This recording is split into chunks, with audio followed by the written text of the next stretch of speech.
أعوذ بالله من الشيطان الرجيم. بسم الله الرحمن الرحيم.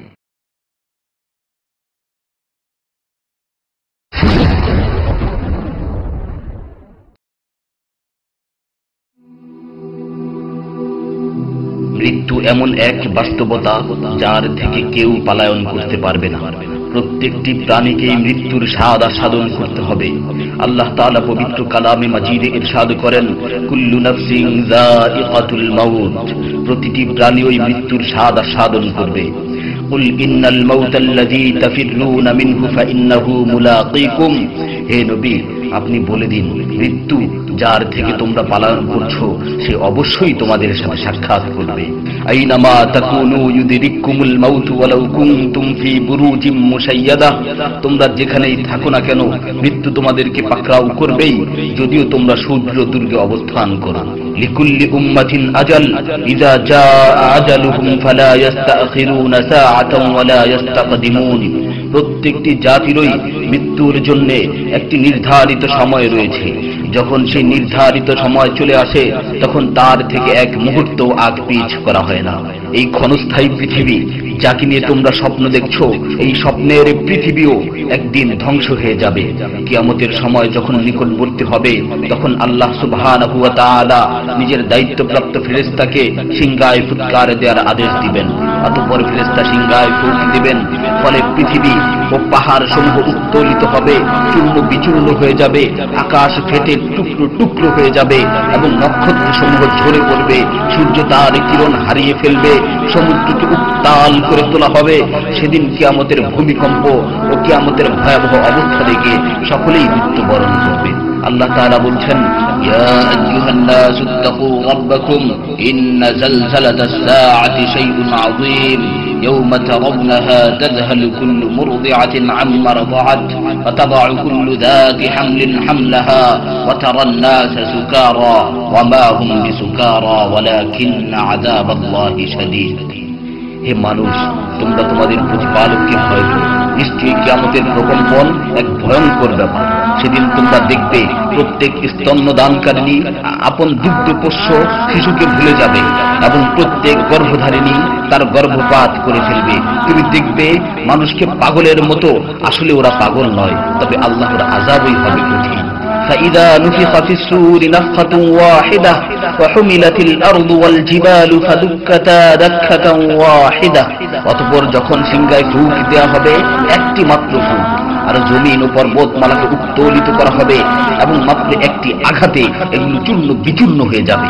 ইযা সামাউ ফাতারাত ওয়া ইযাল কাওয়াকিবু ইনতাসারাত ওয়া ইযাল বিহারু ফুজ্জিরাত ওয়া ইযাল কুবুরু বু'সিরাত আলিমাত নাফসুম মা কদ্দামাত ওয়া আখখারাত, যখন আসমান বিদীর্ণ হবে, আসমান ফেটে টুকরো টুকরো হয়ে যাবে, আর যখন নক্ষত্রগুলো ঝরে পড়বে, আর যখন সমুদ্রগুলোকে উত্তাল করে তোলা হবে, আর যখন কবরগুলোকে উন্মোচিত করা হবে, তখন প্রত্যেকেই জানতে পারবে সে আগে কি পাঠিয়েছে এবং পরে কি পাঠিয়েছে। সেদিন কিয়ামতের ভয়াবহতায় আল্লাহ সুবহানাহু ওয়া তাআলা ব্যতীত প্রতিটি প্রাণী প্রাণ হারাবে।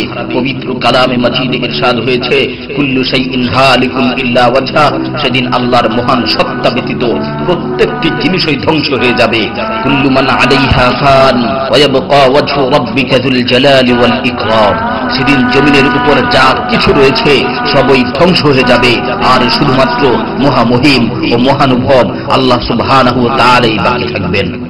তাফসীরে ইবনে কাসীরে বর্ণিত হয়েছে, যখন ইসরাফিল আলাইহিস সালাতু ওয়াস সালাম সিংহায় ফুৎকার দিবেন তখন সকলেই মরে যাবে। মালাকুল মাউত মৃত্যুর ফেরেশতা এসে আল্লাহ তাআলাকে বলবে, হে আল্লাহ, সকলেই মরে গেছে। তিনি জিজ্ঞেস করবেন, অবশিষ্ট কে আছে? উত্তর দিবে, হে আমার রব, আপনি, আর আপনি তো হলেন চিরঞ্জীব। এছাড়াও বাকি রয়েছে জিবরাইল, মিকাইল ও আরশ বহনকারী ফেরেশতাগণ। আল্লাহ তাআলা বলবেন, জিবরাইল ও মিকাইলেরও মৃত্যু হওয়া উচিত। মৃত্যুর ফেরেশতা মালাকুল মাউত বলবে, হে প্রভু, জিবরাইল ও মিকাইলও মরে গেছে। আল্লাহ তাআলা জিজ্ঞাসা করবেন, এখন আর কে বাকি আছে? সে বলবে, এখন আমি বাকি আছি ও আরশ বহনকারী ফেরেশতাগণ বাকি আছে। তখন আল্লাহ তাআলা বলবেন, আরশ বহনকারীদেরকেও মরতে হবে, তারাও মরে যাবে। আল্লাহ তাআলা আবার জিজ্ঞাসা করবেন, এখন কে বাকি আছে? মালাকুল মাউত আজরাইল আলাইহিস সালাতু ওয়াস সালাম বলবেন, হে আমার রব, এখন আপনি বাকি আছেন এবং আমি বাকি আছি। তখন আল্লাহ তাআলা আজরাইল আলাইহিস সালাতু ওয়াস সালামকে বলবেন, তুমি তো আমার মাখলুক, সুতরাং তুমিও মরে যাও। তিনি তৎক্ষণাৎ মরে যাবেন এবং শুধুমাত্র আল্লাহ তাআলাই বাকি থাকবেন। অতঃপর আল্লাহ সুবহানাহু ওয়া তাআলা জমিনকে ভাঁজ করে ফেলবেন এবং তিনি 3 বার বলবেন, আনাল জব্বার, আনাল জব্বার, আনাল জব্বার, আমি প্রতাপশালী, আমি প্রতাপশালী, আমি প্রতাপশালী। অতঃপর তিনি 3 বার জিজ্ঞাসা করবেন, লিমানিল মুলকুল ইয়াউম, লিমানিল মুলকুল ইয়াউম, লিমানিল মুলকুল ইয়াউম, আজকের রাজত্ব কার, আজকের সার্বভৌমত্ব কার, আজকের আধিপত্য কার? জবাব দেওয়ার মতো কেউই থাকবে না। তিনি আবার উত্তর দিবেন, লিল্লাহিল ওয়াহিদিল কাহ্হার, আজকের রাজত্ব, আজকের সার্বভৌমত্ব, আজকের আধিপত্য পরাক্রমশালী একমাত্র আল্লাহ। ইবনে ওমর রাদিয়াল্লাহু তাআলা আনহু হতে বর্ণিত অপর এক হাদিসে ইরশাদ হয়েছে, কিয়ামতের দিন আল্লাহ সুবহানাহু ওয়া তাআলা আসমান জমিনকে ভাঁজ করে নিজ হাতে গুটিয়ে নেবেন। অতঃপর বলবেন, আনাল মালিক, আনাল জব্বার, আনাল মুতাকাব্বির, আমি বাদশাহ, আমি প্রতাপশালী, আমি অহংকারী।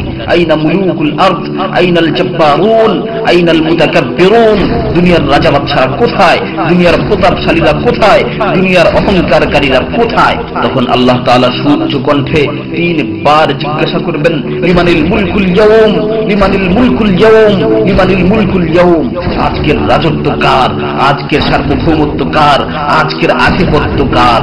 অতঃপর তিনি 3 বার উত্তর দিবেন, লিল্লাহিল ওয়াহিদিল কাহ্হার, আজকের সার্বভৌমত্ব, আজকের রাজত্ব, আজকের আধিপত্য প্রতাপশালী একমাত্র আল্লাহ সুবহানাহু ওয়া তাআলা।